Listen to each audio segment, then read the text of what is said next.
Welcome and thank you for joining us. My name is Dan Steinfeld. I'm head of school here at Delaware County Christian School, home of the DC Knights. And this is the Roundtable, where each month we take time to talk to and learn from key leaders that are moving the mission of Delaware County Christian School forward.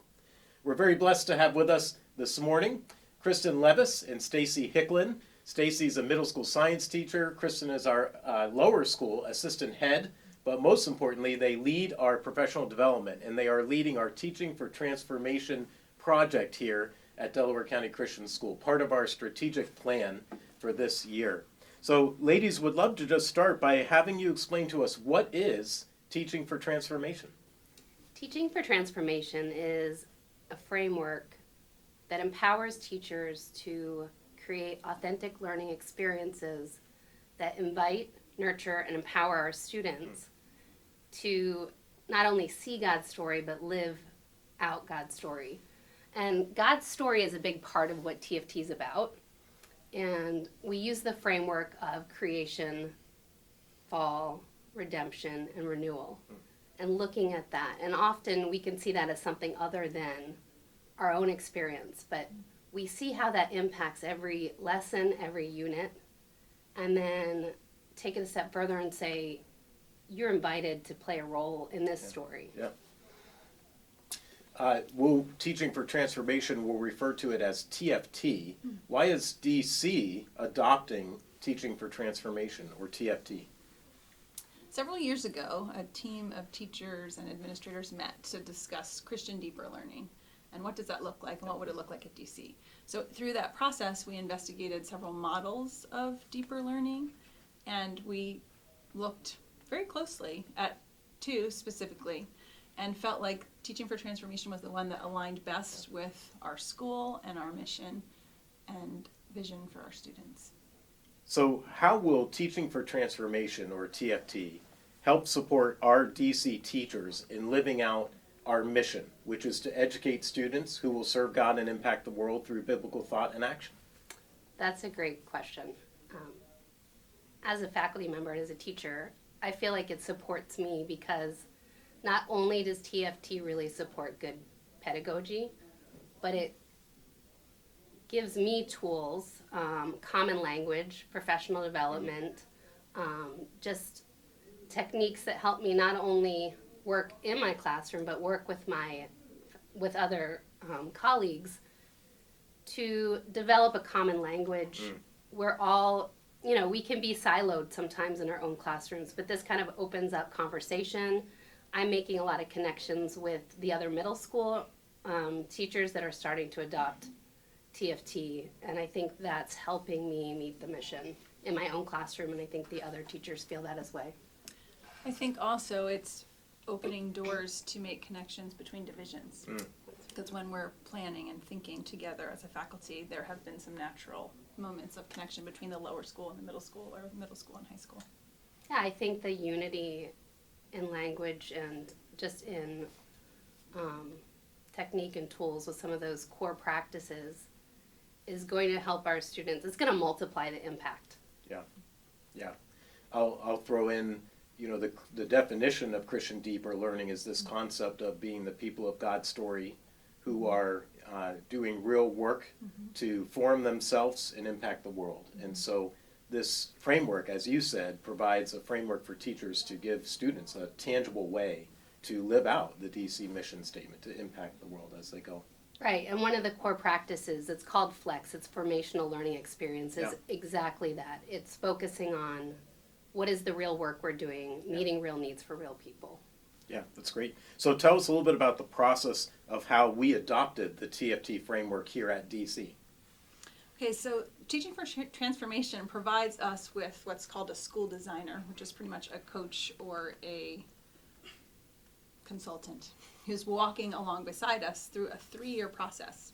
So last year was our first year, and that looked like our school designer coming for one full day of professional development for our whole faculty and staff, which really exposed everyone to what is TfT and what does it look like.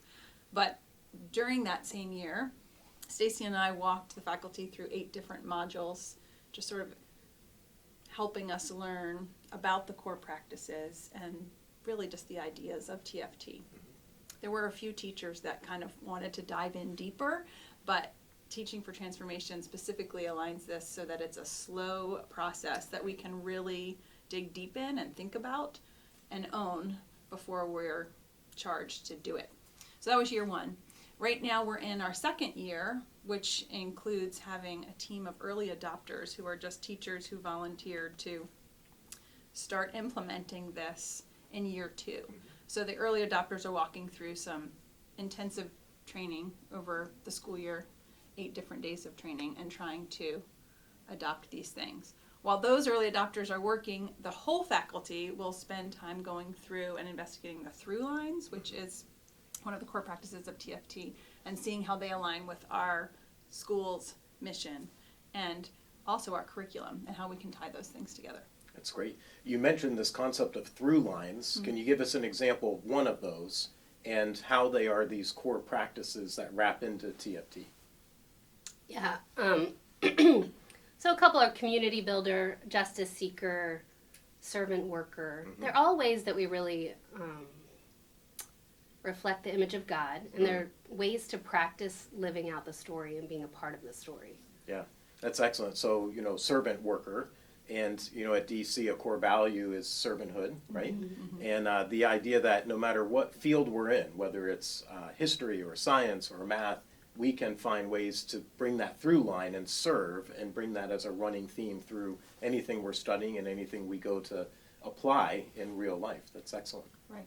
How many early adopters do we have this year? That's a good question. So is it about 10% of our faculty? Yes. We have a couple on each campus, Yep. and what the early adopters are doing right now is meeting. We have 8 different days of full professional development, and we join some division leaders and administration to really dive into those core practices. And so we've met twice. We started before the school year began, really looking at what is our deep hope for our students. And then this last session, we learned the rest of the core practices, and now we are challenged with really putting that into play in our classroom. So piggybacking on that, that was year 2, and then next year will be year 3, where these early adopters will be able to use what we've learned and tried to walk the rest of the faculty Right. through it. So there's a group of people who understand and know Yeah. how to incorporate this into our classrooms, and that, I think, will help provide more support and encouragement for teachers as we all walk through the training and implementation in year 3. Yeah, that's great. So there are folks piloting TFT in each division, Right. and then they will become mentors or people that would be able to support the rest of our faculty next year. So what are some of the successes that you've seen among our early adopters to date? So I was excited the other day because I'm watching the teachers at the lower school try to incorporate their deep hope for their students in their classroom and communicate that out. So one of the goals for early adopters is to make sure that your students know your deep hope, that your community that you're spending every day with understands that and how that connects to God's story. So in kindergarten, Hannah O'Leary has a deep hope that her students will, I'm paraphrasing it, but that they will be able to identify the fingerprints of God around them, Yeah. and then share them with others. So she has a bulletin board in her room about seeking and sharing the fingerprints of God, and helping those kindergartners to see how that connects with God's big story. So I was encouraged that she is having success with that, because one of her aides, just from the time that she's in the classroom, which is 3 mornings a week, has that deep hope in her thinking already, and built a relationship with an employee at Wawa. Yeah. And this employee shared that he was having surgery, and she immediately thought, oh, I can take this back to the classroom and have those students make cards for this Wawa employee as a way to share God's fingerprints. So they're already seeing how, as kindergartners, they can impact Yeah. a real person in Yeah. the real world outside of their classroom. And so Hannah, speaking about her deep hope enough, has impacted this aide and her students through that. That was kind of exciting to see, just the organic, natural Yeah. outflowing of her deep hope. Yeah, a beautiful example of that servanthood through line even, right? That we yep. can serve this even a stranger, but Right. someone that our aide knows that's going to have Right. this surgery. That's excellent. And I would say in the upper campus, it's really deepening our relationships in the way that we think about our curriculum. Because this is not extracurricular. This is something that's really providing additional motivation and engagement for students to really master our content even better. Yeah. And Brendan Michael, he's an 11th grade English teacher, has a deep hope. Well, his storyline is spoken into and speaking out. And so just having that storyline that comes out of his deep hope has encouraged him to take another look at the literature they're reading and to frame it that way. That's seeing God's story, living God's story. And it's changing the way he just interacts with the literature and then asks the kids to reflect and to speak about what they've heard. And I think we'll just see things like that continue to grow and improve. Yeah, very exciting. So last question I have for you is, how do you see TfT strengthening DC as a whole as we move forward with this?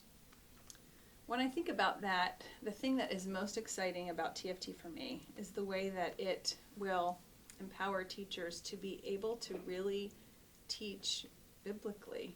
And it gives them tools to integrate their faith into learning. So each lesson is connected to the kingdom story, which is so much more powerful than just a lesson of content that we need to learn.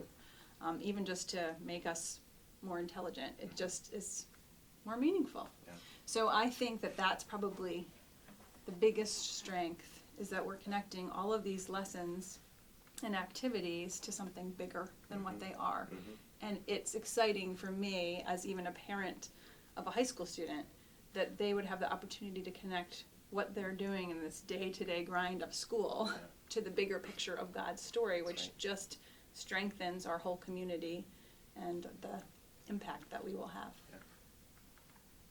I'm very excited for you two and your leadership. I'm very thankful of your leadership in this project with our faculty and staff.